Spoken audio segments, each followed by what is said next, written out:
Petit Vox Pop du mercredi. Je vous mets dans le coup, là. On va y aller d'un petit subterfuge. Je vais proposer aux gens de leur lire leur horoscope. Voulez-vous que je vous lise votre horoscope? C'est gratuit. Je vais leur lire, par contre, mon signe à moi. Je vous le dis tout de suite, je suis taureau. Et puis ensuite, on verra leur réaction. Quel est votre signe? Capricorne. Cancer. Ah, je suis Verseau. Votre signe du zodiaque, c'est quoi? Moi, c'est taureau. Ça tombe bien, je suis taureau aussi. Oui. Des recherches entamées dans un domaine spécifique touchent enfin à leur fin. Il ne reste plus qu'à finir le boulot. Votre esprit est particulièrement affûté. C'est le moment idéal pour vous adonner au travail. Et en amour, faut parler de l'amour dans tout ça, hein? Oui. Bon. Plein d'amour aussi. Bon, mais tant mieux. Et en amour aussi, la vie vous sourit. Vous prenez sans doute toute la mesure de la force du lien psychique qui vous unit. Ne lâchez rien. Wow, qu'est-ce que vous en pensez? Magnifique. L'avenir est devant moi. Je suis remonté, là. Le début fonctionne bien avec ma vie, hein, au travail. Je termine un gros projet, là, justement, fait que ça... le timing est bon. Ben, tout est beau. Quelle expérience vous en tirez? Eh, boy. Du scepticisme, peut-être. Si je vous dis que c'est pas votre signe du zodiaque que j'ai lu, mais un autre. Ça serait dommage, j'étais positif. Je pense qu'on peut sortir des généralités qui vont toucher un peu tout le monde. En ce moment, c'est un peu dans l'air du temps. Et ça répond à quel besoin? Eh, boy. Connaître l'inconnu d'avance, ou je sais pas. Est-ce que ça fait partie de votre quotidien le matin en prenant un café, regarder la section des horoscopes? Non, pas du tout. Pourquoi? Je pense pas vraiment qu'un 12e de la planète va vivre la même journée. J'avais une conversation sur la Lune avec mon ado, là. C'est juste que la Lune, quand elle est pleine, on la voit plus. Donc, s'il se passe de quoi, puis on voit la pleine Lune, bien, on associe. J'espère en tout cas que ce qui vous est dit dans cet horoscope portera fruit puis vous amènera des moments heureux. Merci. Crois-tu que la mouette a une opinion là-dessus? Ouais? Quel signe du zodiaque?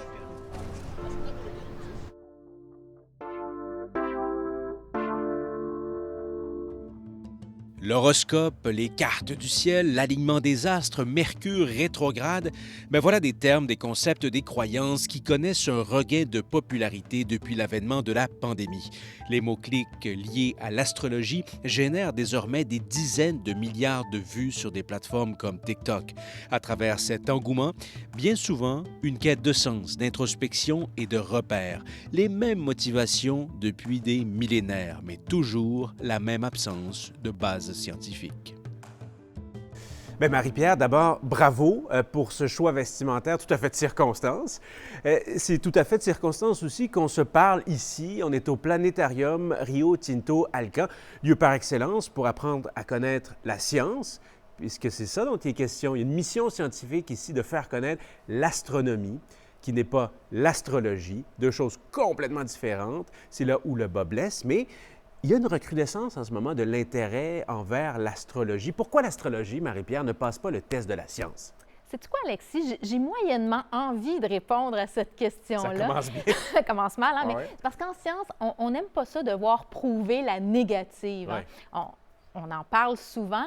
Et à la limite, ce ne serait pas aux scientifiques de démontrer en quoi l'astrologie ne tient pas la route, mais aux astrologues de démontrer en quoi la position des astres pourrait influencer notre comportement, notamment. Et chaque fois qu'ils ont essayé, ça n'a pas fonctionné. Je pense entre autres à une recherche qui a été publiée dans la revue Nature. Ça fait quand même un bon bout de temps, en 1985.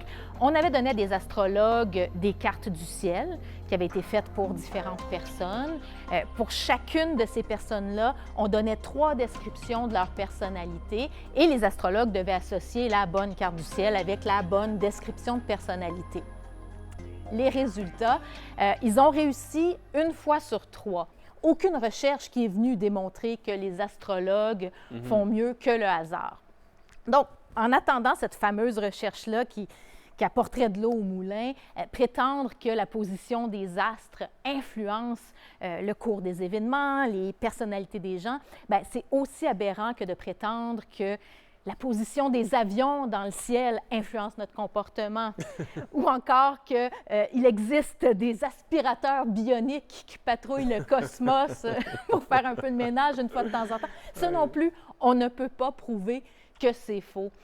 Puis cette espèce de stratégie-là, on ne peut pas prouver que c'est faux, gardons l'esprit ouvert, c'est pas seulement pour l'astrologie que c'est très d'adon. Non, c'est sûr. On voit souvent ça Ouais. pour toute forme de pseudoscience. Oui, puis ça me rappelle, Marie-Pierre, qu'on avait au Décrypteur, à la première saison des Décrypteurs, tenté d'aborder le thème des platistes, de ceux qui avancent que la Terre est plate, malgré des siècles et des siècles de preuves scientifiques. On n'aime pas ça prouvé par la négative, mais jouons le jeu. Es-tu d'accord? Oui, Quand oui, même? oui, oui. Ah, allons-y. Bon, en quoi ça fonctionne plus ou moins? On pourrait peut-être commencer avec ce qui serait l'outil marketing numéro 1 des astrologues, les constellations. Ces fameuses constellations-là, dans le fond, c'est une pure invention humaine.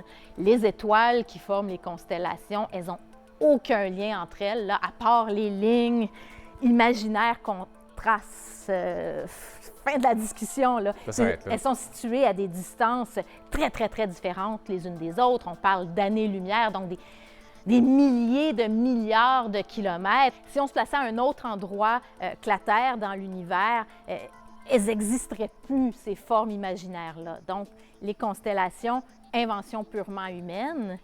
Les fameux mouvements rétrogrades. Oh oui, Hein? oui, Mercure, là. On entend souvent dire ça, ça peut bien aller mal, Mercure rétrograde. Dans le fond, ce sont des mouvements apparents. Il n'y a rien qui se passe. Mercure, elle fait sa petite course autour du Soleil. Non, elle ne change pas de direction. Ça, c'est un raisonnement qui a du sens dans une optique où on ignore tout du fonctionnement du système solaire. Donc ça, c'était le cas il y a très, très, très longtemps. À cette époque-là, oui, quand on pense que la Terre est le centre de l'univers et que tout tourne autour de nous, c'est certain que ça peut être bouleversant d'avoir l'impression qu'une planète change soudainement de direction, mais c'est une impression, Et c'est pas ça s'arrête qui là. se passe. Donc, on ne devrait même pas utiliser cette expression-là, dire d'une planète qu'elle rétrograde, ça n'a aucun sens. Mais en plus d'aller donner des propriétés paranormales à ça, ça, c'est pire qu'un non-sens, là. C'est du gros n'importe quoi. C'est aussi absurde, dans le fond, que si on faisait des petites blagounettes, là, à chaque J'adore fois tes analogies, Marie-Pierre. Ben, j'en ai une. OK, vas-y. Tu sais, mettons, à chaque fois qu'il y a un orage, ben, on dit que Zeus, il n'est pas content, puis il nous pitch des éclairs, là. C'est oui. du même niveau. OK, voilà pour Zeus, mais quand même, là, je continue à jouer le jeu là, avec toi, Marie-Pierre. Disons qu'au-delà de ces mouvements apparents qui n'en sont pas, il y a des forces connues de la science qui font en sorte que les astres exercent une influence sur nous. Est-ce qu'en quelque part, on pourrait s'approcher de quelque chose qui se peut? Bon, on va faire l'inventaire des forces dont on dispose OK. en science. Là, il y en existe 4 des forces fondamentales. Il y a la gravité, l'électromagnétisme, la force nucléaire forte, la force nucléaire faible. Puis la seule là, qui serait potentiellement susceptible, éventuellement, d'avoir une influence là, à des distances aussi grandes, à ces échelles-là, ce serait la gravité. OK. La gravité, plus les objets sont massifs, plus elle est forte, plus les objets sont rapprochés l'un de l'autre, plus elle est forte aussi. Ça diminue drastiquement avec la distance. Et puis là, si on fait quelques calculs, coup de théâtre, la gravité exercée par les planètes du système solaire, elle est beaucoup plus faible, la force qu'elle exerce sur nous, que celle de la Lune ou du Soleil, alors que tout ça a la même importance en astrologie. Mais la Lune, dans tout ça, il me semble qu'aux dernières nouvelles, la Lune avait une influence sur les marées. Tu comprends que j'essaie encore? Là, Ah oui, essaye. J'essaye, là, mais Ouais. est-ce que, dans cette perspective-là, ça peut avoir une influence? Bon, on a fait une capsule là-dessus qu'on peut encore visionner en ligne. Mais grosso modo, l'attraction gravitationnelle, là, ce qui fait finalement que la Lune tire assez sur les océans pour créer des marées, c'est une force qui augmente avec la masse, qui diminue avec la distance. Côté masse, on est d'accord que la masse de l'eau contenue dans un corps humain est de beaucoup inférieure à la masse de l'eau contenue dans un océan. Oui, je suis On est d'accord. J'en conviens là-dessus, oui. Puis la distance joue pour beaucoup. La Lune, l'air de rien, est tellement éloignée de nous que c'était un des faits saillants de notre capsule. Une mouche qui se pose sur nous va exercer une attraction gravitationnelle plus forte sur l'eau contenue dans notre corps que la Lune. Mais, somme toute, là, l'astrologie, il faut bien se dire que ça amuse les gens quelque part. On regarde son horoscope le matin dans le journal. Est-ce que c'est pas bénin en quelque part?